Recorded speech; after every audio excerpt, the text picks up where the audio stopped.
আসসালামু আলাইকুম ফ্রেন্ডস, কেমন আছেন? আশা করি ভালো আছেন। আপনারা দেখছেন কত লিচু। তো আমরা এই লিচুগুলো কিনে খেয়েছি। তো সেই লিচু দিয়ে আমি শরবত বানাবো।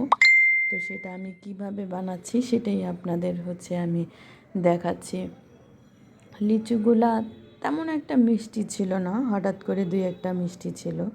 তো বাজারে একটা শরবত পাওয়া যায় লিচুর, সেটার নাম হচ্ছে ডিঙ্কো। তো ওটার মতো করে আমি তৈরি করব, সেটাই আপনাদের দেখাবো। তো এখানে আমি 10 থেকে 12টার মতো লিচু নিয়েছি। তো এই লিচুগুলো এখন আমি বিচি ছাড়িয়ে নিচ্ছি, সুন্দর করে আমি বিচি ছাড়িয়ে নিচ্ছি। সব কয়টার বিচি ছাড়িয়ে নিয়ে এগুলো ছোট ছোট টুকরো করে আমি কেটে নেব। বাজারের যে ডিঙ্কোটা পাওয়া যায় দেখবেন ওটার মধ্যেও এরকম ছোট ছোট টুকরো হিসেবে থাকে ভিতরে। তো ওটা আসলেই লিচি দিয়ে তৈরি না, ওইটা কেমিক্যাল দিয়ে ওরা কিভাবে তৈরি করে। তো আমি এটা অরিজিনালি লিচি দিয়ে তৈরি করার চেষ্টা করতেছি, দেখি ওটার মতো হয় কি না, ফ্লেভারটাও ওরকম আসে কি না। বাইরেরটাতে শুধু তো ফ্লেভার দিয়ে বানায় যাতে সবাই বুঝতে পারে যে এটা লিচির। এই যে আমি ছোট ছোট টুকরো করে কেটে নিয়েছি, দেখতে পাচ্ছেন। তো এই যে কত সুন্দর হয়েছে, কাটার সাথে সাথে কিন্তু এই রসগুলো বের হয়ে আসছে।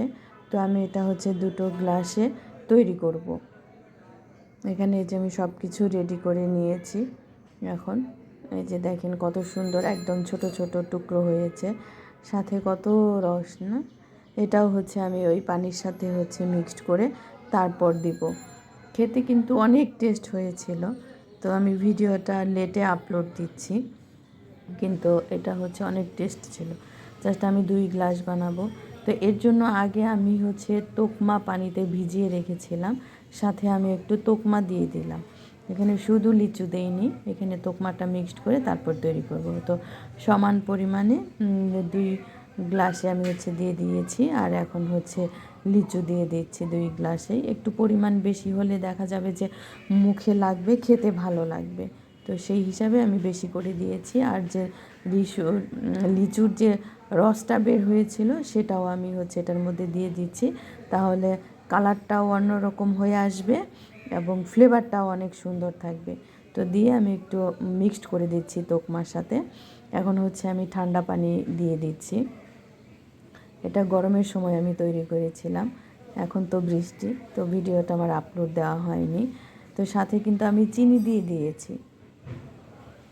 এই যে দেখেন কত সুন্দর হয়েছে, একদম কিন্তু ওই ডিঙ্কোর মতোই হয়েছে খেতে। ডিঙ্কোর থেকেও খুবই ভালো ছিল, কারণ অরিজিনাল ফল দিয়ে তৈরি। ডিঙ্কোটা তো আর অরিজিনাল ফল দিয়ে তৈরি না। তো এটা খেতে খুবই টেস্ট ছিল।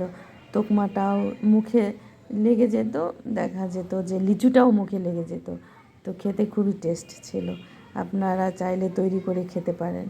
এই যে দেখেন আমার লিচুর শরবত কত সুন্দর ছিল। তো আমার চ্যানেল যদি আপনাদের ভালো লাগে অবশ্যই সাবস্ক্রাইব করবেন, লাইক করবেন, শেয়ার করবেন এবং ফলো করবেন। সবাইকে ধন্যবাদ।